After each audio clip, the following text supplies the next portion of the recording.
Good morning, Internet. This is the old fat dad, and welcome back to another beautiful day on the Goober Nation gun range. We are out here today testing out a new offering from Federal Ammo. It is their Punch 22. This ammo is something they're touting as the next best thing for self-defense in the 22LR ammo range. So let's go check it out. And here is the ammo in question, the Federal Punch 22. Here's the stats from the manufacturer right there on the box. It's a 29 grain bullet. I think they're saying it's going about 1070 feet per second, but got to keep in mind that is measured out of a 2-inch barrel. And here's a look at that bullet. Again, it's a 29 grain bullet, and they say it is a nickel-plated round, nickel-plated on lead. And it's got that flat point at the tip, so no hollow point on this one. Also, you can see the case is not just brass, it's also a nickel-plated, nickel blah blah blah. It is a nickel-plated case.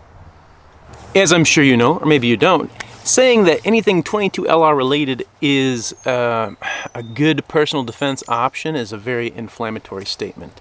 And so I'd love to put it to the test and see what kind of results we get from this new ammo. And being that it's new, I'm also interested to see if it does anything different than what other ammo have done in the past in the 22LR category. So here's how we're going to test it.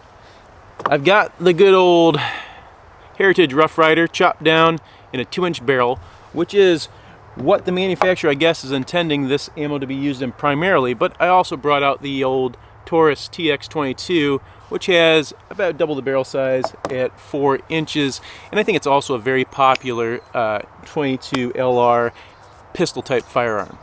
I'm going to be using mainly the good old ballistic modeling clay as our testing platform today, and I'm going to bring in another ammo at some point to see if we can make the comparison real quick and see if we're really doing anything different with this Federal Punch.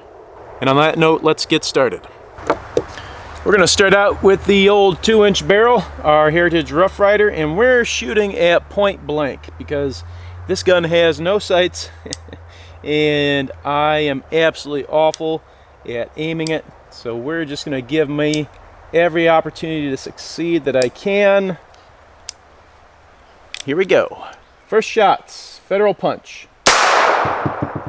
Rocked the clay pretty good. Let's take another one. Okay, let's cut that clay open and take a look at what we got. So just a quick first look at our block here. There is a ton of powder on the outside of the block, which would indicate to me that perhaps we didn't get the full powder burn in our shots there.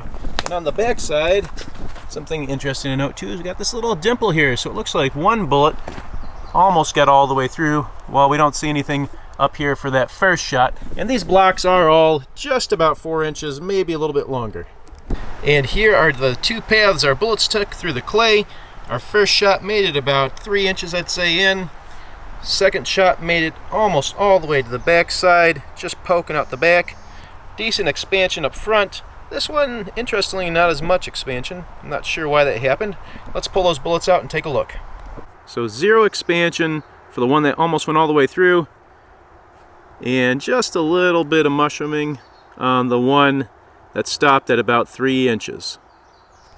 Fresh block is up there. I've got 2 more rounds of the Federal Punch. We're going to load it up into the old Taurus TX22 and whack it with 2 shots. Here we go.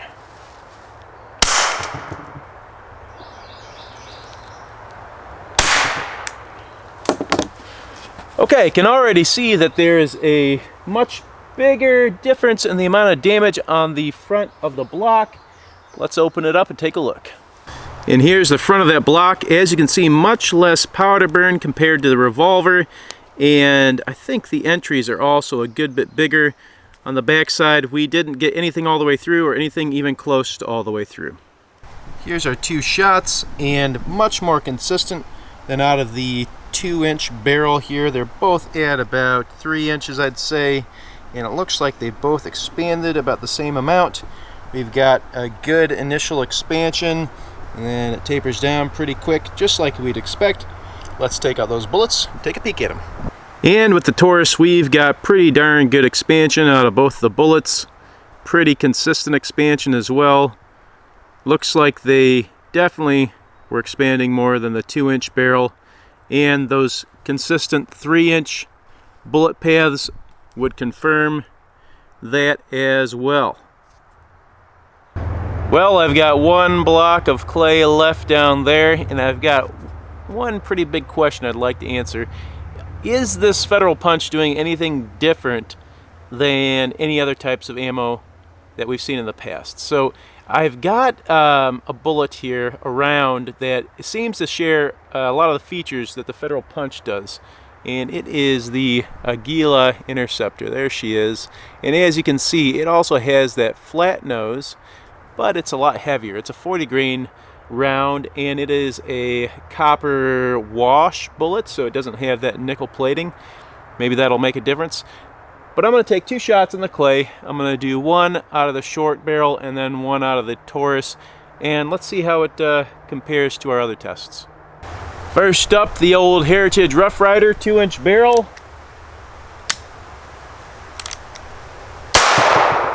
There we go. Now the Taurus TX22.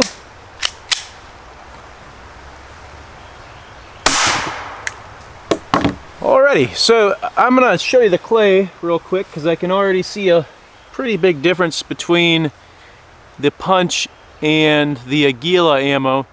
These holes are a good bit smaller than what we saw in the clay from our Punch shots. So let's cut this thing open and see what we can see.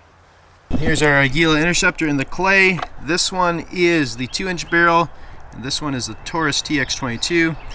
We've got about 3 inches out of the Taurus, and the Heritage Rough Rider almost went to the very end.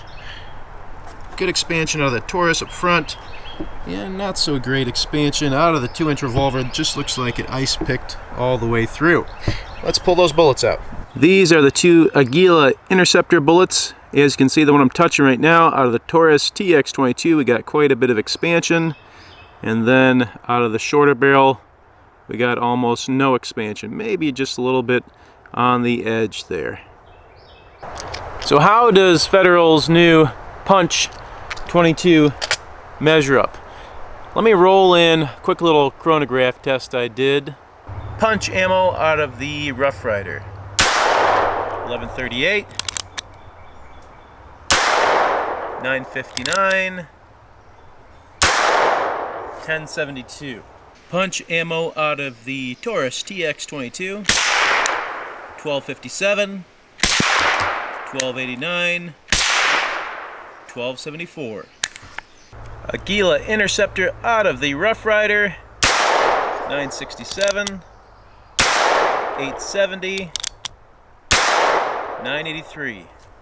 Aguila Interceptor out of the Taurus TX22, 1129, 1125. As you can see from that, the Punch 22 is getting higher velocities than our Aguila Interceptor, but the difference isn't that much. And remember, the Aguila Interceptor is almost 33% heavier. Is that right, 33%? We're talking about a 29 grain punch bullet versus a 40 grain interceptor bullet. And just to illustrate the difference that makes, let me go ahead and put our numbers up there for velocity and foot-pounds of the two compared in our 2 different platforms. Next, let's take a look at the actual penetration we got side by side. I have the clay block that we shot with the interceptor in the middle, and then on the left is going to be all of the shots out of the shorter Heritage Rough Rider 2-inch barrel, and then on the right is going to be all the shots that we took out of the Taurus TX22 with its longer barrel. I bought a pretty good amount of this Federal Punch ammo. I'm going to be keeping it around, and I'll be including it in other tests, and this is just a very brief preliminary look at the ammo, but I'll let the results speak for themselves, and you can draw your own conclusions from it. Anyways, thanks for watching. Hope you enjoyed the content, and we'll see you next time.